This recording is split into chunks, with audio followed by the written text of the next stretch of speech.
Saudara sekalian, kepada jemaat di Roma, Paulus berpesan, sebab aku yakin bahwa penderitaan zaman sekarang ini tidak dapat dibandingkan dengan kemuliaan yang akan dinyatakan kepada kita. Roma 8 ayat 18.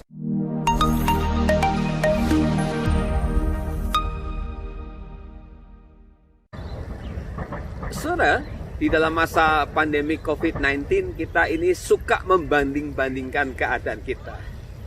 Kita suka melihat, wah saya ini lockdown, orang lain merdeka bebas. Kota saya lockdown, kota orang lain merdeka dan bebas.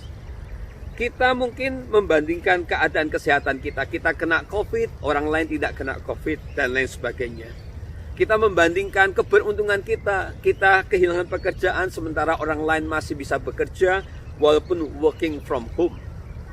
Saudara sekalian, membanding-bandingkan keadaan kita dengan keadaan orang lain bukannya membuat kita lega, tapi seringkali justru membuat kita menjadi stres dan kecewa.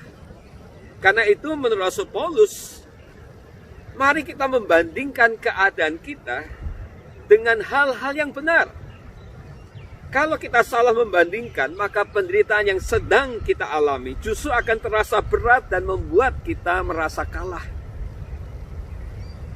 Kepada jemaat di Roma khususnya, Paulus berpesan supaya bandingkanlah penderitaan di dunia yang sementara ini dengan kesukacitaan yang akan kita terima nanti di dalam kekekalan.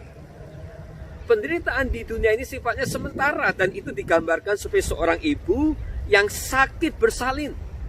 Setelah persalinan itu selesai, maka sakit itu pun hilang, diganti dengan sukacita. Saudara sekalian, penderitaan di dunia ini sifatnya sementara.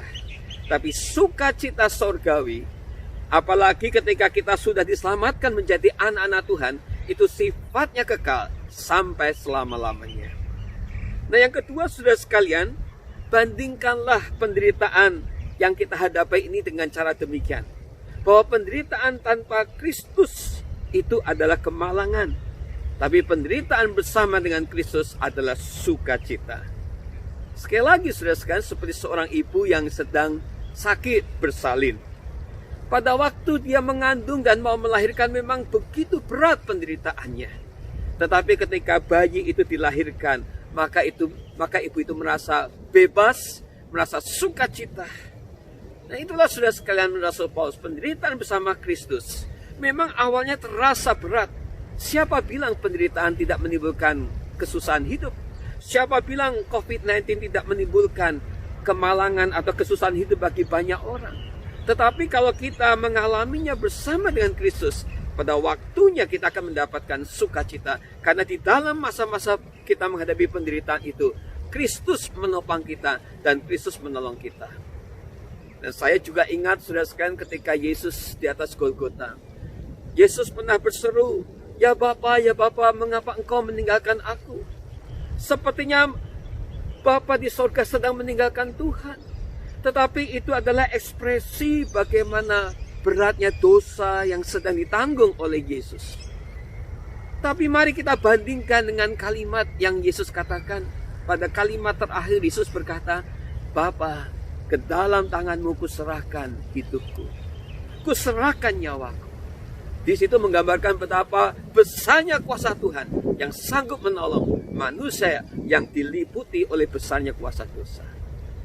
Membandingkan besarnya dosa dengan membandingkan besarnya kuasa Allah yang mampu menyelamatkan saudara, membuat kita bersyukur kita punya Allah yang dahsyat. Karena itu saudara sekalian, jangan suka membanding-bandingkan. Bandingkanlah penderitaan hari ini, kesusahan hari ini dengan sukacita surgawi yang Yesus janjikan. Dan topangan, perlindungan, dukungan Tuhan dalam kehidupan kita tiap-tiap hari. Tuhan memberkati saudara.